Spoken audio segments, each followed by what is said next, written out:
porque de acordo com a Sociedade Brasileira de Dermatologia, a foliculite pode ser causada por infecção bacteriana fúngica, viral ou até mesmo por inflamação de pelos encravados. Para falar sobre esse assunto, eu recebo aqui na nossa casa a dermatologista, a doutora Ana Beatriz Schmidt. Doutora, seja muito bem-vinda. Muito obrigada. Sempre um prazer estar aqui. O prazer é todo nosso. Doutora, Igualmente. quando a gente fala de foliculite, eu acho que a maioria das pessoas já pensam, é pelo encravado? Bom, são coisas teoricamente diferentes, mas que podem estar ao mesmo tempo associadas. Então, a foliculite é uma inflamação do folículo do pelo. Não necessariamente o pelo está encravado nesse momento. Então, existem bactérias, né, principalmente as bactérias tipo Staphylococcus, que podem viver em harmonia na nossa pele, não causando nenhum problema. E às vezes um pequeno machucado, ou o ato de raspar, depilar, algum pequeno traumatismo da pele, essa bactéria pode entrar dentro da pele e com isso causar uma inflamação em volta daquele folículo de pelo. Não necessariamente o pelo está encravado. Porém, em alguns casos, quando a gente realmente tem um encravamento do pelo, por também depilação, raspar, usar, né, lâminas e tudo isso, o pelo, em vez de, quando nasce, sair para fora, ele se dobra e volta para dentro. Ele encrava.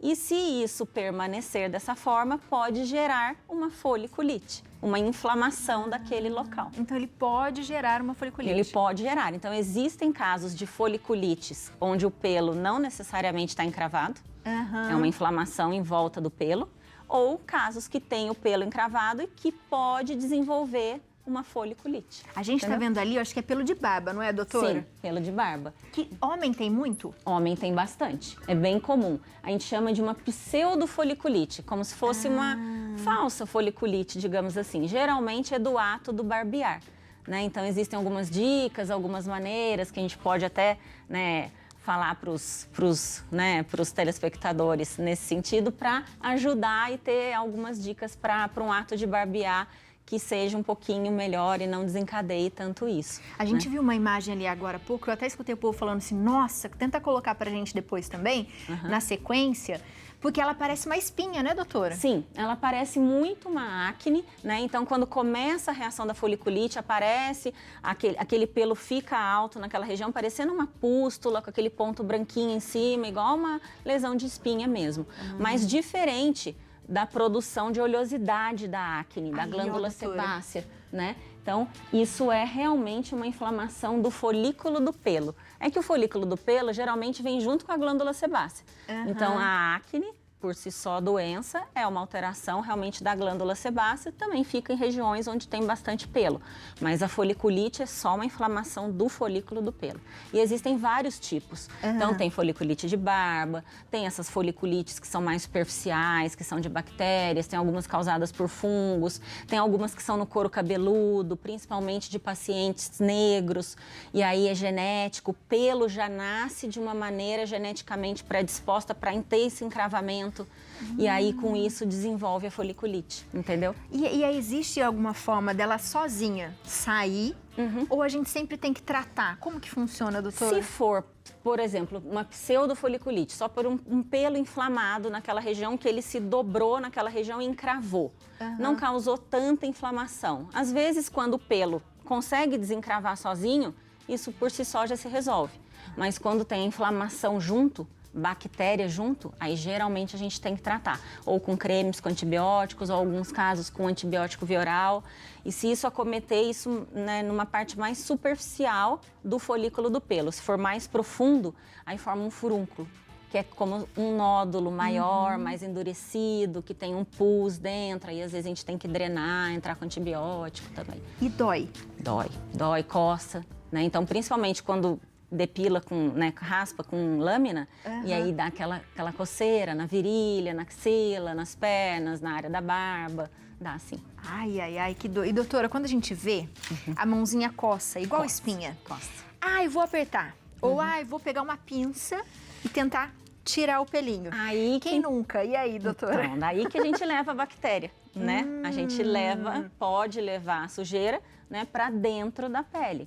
no caso. Então, tanto parte de sujeira quanto bactéria, daí pode entrar dentro do folículo do pelo e gerar toda essa inflamação. entendeu? Então, o ideal é a gente não cutucar. Acaba que a gente, né, acaba querendo saber o que tem ali. Exatamente. E aí pode piorar muito mais, evoluindo, de repente, para um furúnculo. Exatamente. Para ter uma inflamação muito maior. Ter uma inflamação muito maior. Então, o ideal é que a gente não faça dessa forma, né? Mas tem casos e tem pessoas que têm uma predisposição. Então, quem está acima do peso, geralmente, quem tem alguma doença que causa uma queda de imunidade, o uso de roupa muito justa, muito apertada, abafa muito a região, pessoas que fazem uso de corticoide de uma forma mais contínua. Então, tem diversas causas que podem fazer o desencadear. Pessoas que já têm geneticamente uma predisposição, principalmente em região de couro cabeludo, que é a foliculite de couro cabeludo, de nuca. Então, nesses casos, a gente consegue, às vezes, nessa orientação de formas de como tratar, como prevenir, para amenizar, né? Mas tem esses fatores de predisposição. Além do furúnculo, por exemplo, na cabeça, porque tem umas que são bem fortes, às vezes na nuca, né, doutora? Sim. Pode gerar uma alopecia, alguma coisa assim ou não? Pode. Porque essa toda hora ter a foliculite, ela gera um processo inflamatório, uma inflamação. E isso embaixo da pele pode gerar uma cicatriz, uma fibrose e até um queloide. E desta forma, por ser no folículo do pelo, se for um dano muito avançado, que dure muito tempo e que seja muito prolongado e muito intenso, pode destruir o folículo do pelo, gerando uma cicatriz ali embaixo e aí o pelo não nasce mais naquela região. E é possível você passar isso para alguém ou não? Não é dessa forma transmissível dessa maneira, é mais do próprio paciente mesmo. E como que a gente pode prevenir? Você falou um pouquinho na hora de barbear, né? A gente tem alguns tipos de depilação, por exemplo, pulseira, pessoas que têm uma tendência maior, né, e que podem, né, fazer um tratamento de depilação a laser, né, é um tratamento que realmente ajuda, porque vai remover o pelo, que é o principal causador do problema, né? Ele remove da raiz. Ele remove da raiz. Porém, nenhum método de depilação a laser é definitivo. Então, o nome é incorreto, não é depilação definitiva, tá?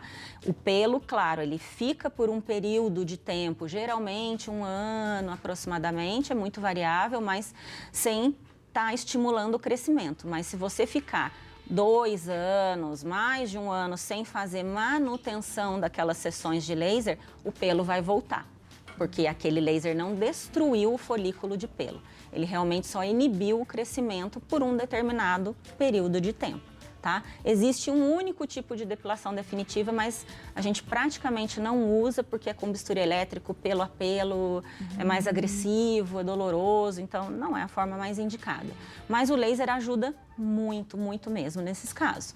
O ato de se barbear, né, de usar a lâmina, o ideal é sempre no sentido de crescimento do pelo, a gente não passar a lâmina no sentido contrário, tentar fazer com toalhas quentes, num ambiente que tenha um pouco mais de vapor quente, isso ajuda a dilatar o folículo e o pelo conseguir sair mais facilmente, usar hidratantes no momento que ajudem, né, o deslizar da lâmina e no pós-depilação também. Evitar o uso de roupas muito justas também na região, né, de coxa, de virilha, do bumbum, que são regiões também que aparecem esse tipo de lesão. E geralmente quem tem um pouquinho de alergia com gilete, por exemplo, pode ter, né? Pode ter. Principalmente porque ela é um método agressivo, abrasivo, né? E todo dia praticamente, né, se submetendo àquela fricção, isso pode realmente fazer com que tenha uma irritação do local. O Léo tem uma perguntinha. Vamos lá, Léo, qual que é a sua pergunta? Pois é, eu faço a barba todos os dias, né, doutora? Não é fácil, dificulta cada vez mais, né, o corte da barba. Mas eu encontrei uma maneira fácil para deixar melhor, assim. Eu faço a barba com um condicionador. Perfeito. Para mim foi a melhor maneira que eu encontrei, né? E a pergunta que eu quero te fazer é o seguinte, existe um outro produto que a gente pode passar que facilita na hora de fazer a barba? E eu tive problema também, sério, já fiz 2 cirurgias no cóccix, por exemplo, por causa de pelo encravado, né? E é um problema sério também isso, né? Sim, geralmente sim. Bom, da primeira pergunta que você me fez, né, e o condicionador, ele ajuda a evitar um pouco esse atrito da lâmina com a pele, né? Então, por ser um produto que facilite o deslizar e crie uma película entre a lâmina e a pele, facilita.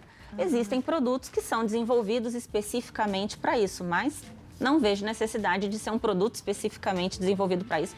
Pode ser o condicionador. Ah, mas o condicionador foi feito para usar no cabelo, tem algum problema usar na pele? Não vai causar nenhum grande problema também. Então, o fato de deslizar vai ajudar bastante, né? Existem realmente outros problemas associados, sem ser a foliculite, em regiões de folículos de pelo.